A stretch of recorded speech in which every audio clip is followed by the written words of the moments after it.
पता है बुलशिट हम किसको कहते हैं?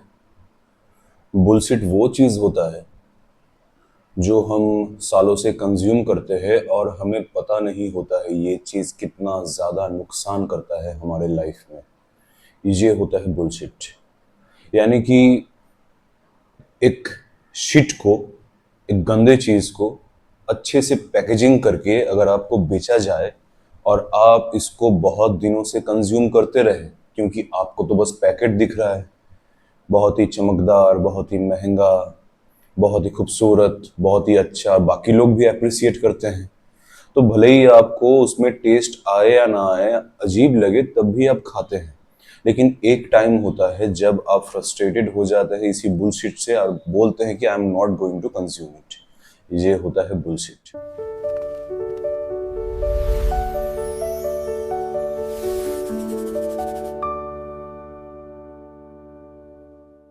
कुछ ऐसे ही बुलशिट के बारे में आज मैं बात कर रहा हूं। एक प्रोवर्ब है बहुत ही पुराना, kindness begets kindness, do good then good will come to you. यानी कि अगर आप किसी के तरफ काइंडनेस दिखाएंगे तो हो सकता है फ्यूचर में कोई आपके तरफ काइंडनेस दिखाए। और इसको जोड़ देते हैं लॉ ऑफ कर्मा से कि आप अच्छा कर्म कर रहे हैं और फ्यूचर में भी आपके साथ कुछ अच्छा ही होगा। इसीलिए लोग अच्छा करते जाते हैं, लेकिन जब वो देखते हैं कि मुझे अच्छे कर्मों का फल क्यों नहीं मिल रहा है, क्वेश्चन आता है। जैसे कि आप जब बुलशिट टेस्ट करते हैं, आप देखते हैं कि पैकेट तो बहुत अच्छा है लेकिन मुझे टेस्ट क्यों नहीं आ रहा है। तो जब क्वेश्चन करते हैं तो आंसर क्या मिलता है? ये आपके पूर्व जन्म का पाप था। इसी वजह से आप उस इंसान के साथ बहुत ही अच्छा किए, लेकिन वो इंसान आपके साथ बुरा कर गया। तो इस पाप को जो है एक्सेप्ट कर लो, इस सफरिंग को एक्सेप्ट कर लो। Let me tell you, we don't know about the past karma, we even don't know anything about karma, कि हाउ कर्मा वर्क्स। लोग अपने अपने थ्योरीज बनाते हैं, लोग अपने अपने जो है आइडियोलॉजीज को रखते हैं कि कर्मा ऐसे काम करता है। जैसे कोई ऊपर एक पेन और नोटबुक लेके बैठा है कि इसने ये काम किया, उसको ये चीज रिटर्न करना है। आई एम नॉट सेइंग कि इसमें सच्चाई कितना है और झूठ कितना है। बात करते हैं प्रैग्मेटिक वे में। आपने किसी को हेल्प किया जब उसको जरूरत था और वो आपसे हेल्प मांगने के लिए आया, आपने हेल्प किया, और हेल्प करने के बाद जब वो एक पोजीशन में पहुंच गया या फिर आपके बराबरी में पहुंच गया, आप देखने लगे कि उसका जो एक ग्रेटिट्यूड होना चाहिए बिहेवियर में, वो दिख ही नहीं रहा है। उल्टा वो आप ही को मॉक कर रहा है, आपको एटीट्यूड दिखा रहा है, आपके साथ वो रूडनेस से बात कर रहा है।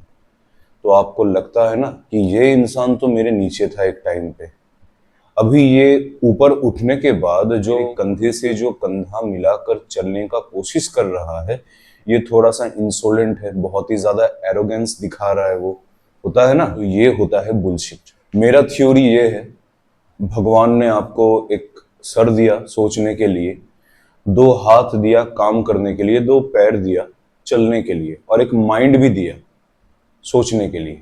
अब ये सारे एट्रीब्यूट्स बाकी सारे लोगों के पास भी है।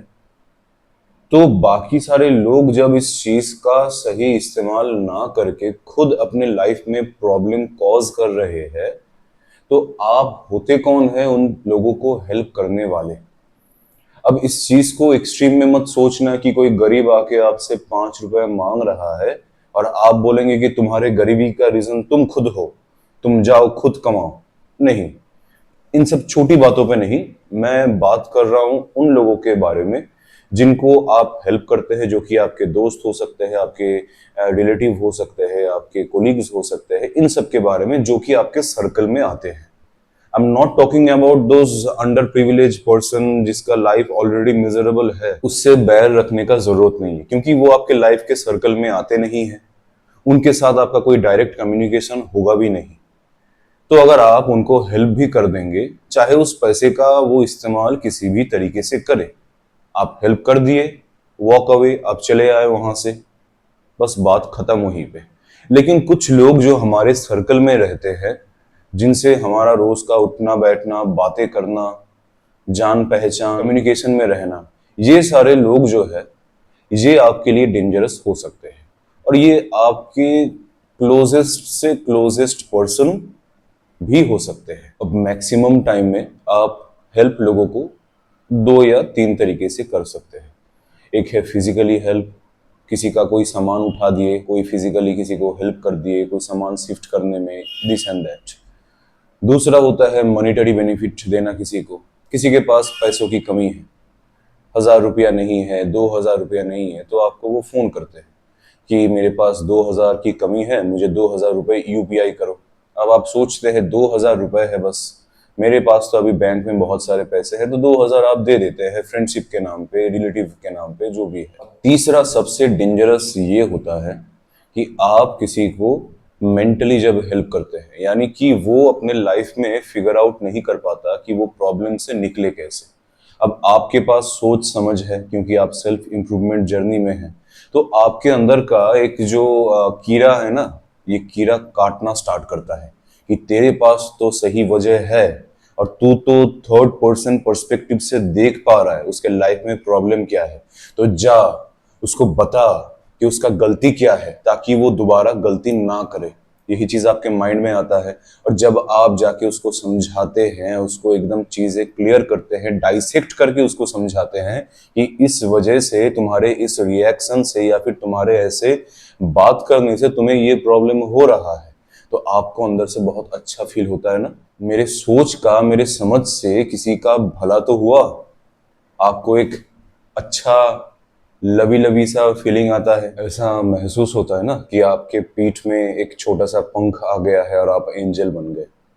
ज्यादा टाइम नहीं लगेगा, ये पंख कोई और काट के चला जाएगा। तो ये करना बंद करो। मैंने इससे पहले वीडियोस में कुछ एग्जाम्पल दिए थे जहाँ पे एक कोलीग दूसरे कोलीग को बहुत ही ज्यादा हेल्प करता है और हेल्प करने के बाद उसका प्रेजेंटेशन बहुत ही बढ़िया जाता है। अब प्रेजेंटेशन बढ़िया गया, उसको लगा कि मेरा दोस्त आके मुझे ग्रेटिट्यूड यानी कि थैंक यू एटलीस्ट बोलेगा, लेकिन ये हुआ तो नहीं, उल्टा उसके ही अगेंस्ट चला गया।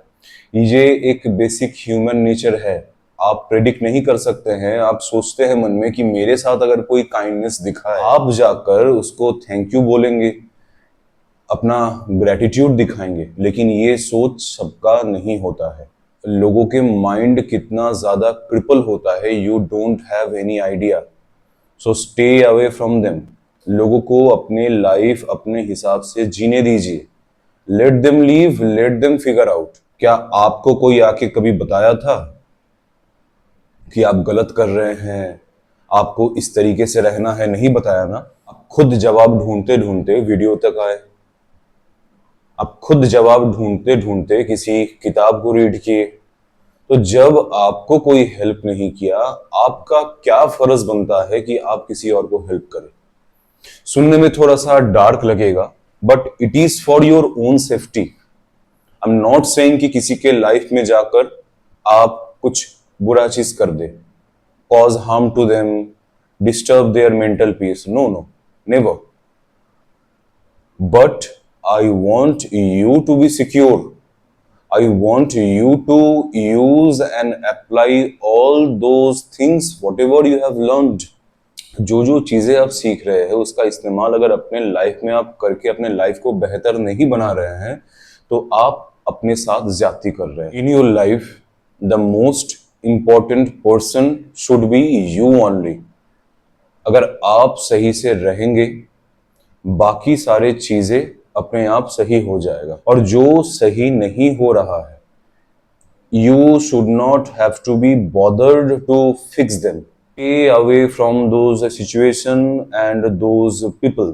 तो अगली बार से जब आपके सामने आप देखेंगे किसी को सफर करते हुए, किसी को मजबूरी में, आपके मन में भी आएगा, आप भूल जाएंगे तब, ये जो वीडियो आप देख रहे हैं तब भूल जाएंगे।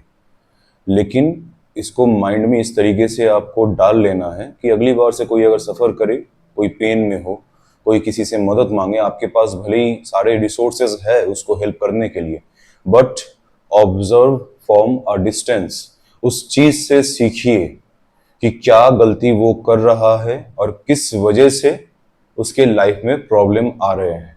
Never try to intervene.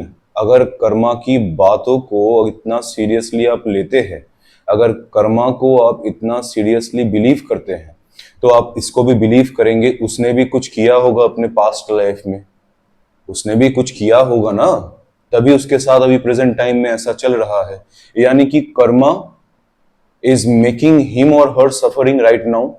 तो अगर आप बीच में इंटरवीन कर देंगे तो आप कर्मा के खिलाफ जा रहे हैं, क्योंकि Karma is giving the divine justice. तो आप डिवाइन जस्टिस के अगेंस्ट अगर जा रहे हैं तो उसके पार्ट ऑफ कर्मा आप अपने ऊपर भी लेंगे। ऑलरेडी आपके लाइफ में बहुत सारे पेन, बहुत सारे सफरिंग, बहुत कुछ है, आपको आगे बहुत बढ़ना है, आपको बहुत ग्रो करना है, और वो ग्रो करने के लिए आपको बहुत समय लग रहा है। तो पहले अपनी लाइफ में फोकस करो, उसके बाद बाकी सारी चीजों को देखो, इंटरवीन मत करो, ऑब्जर्व करो बस। If you are having any problem in your life, you can DM me on Instagram. We can talk, we can discuss about your problem. My Instagram ID is given in the description box of my channel. That's it for today.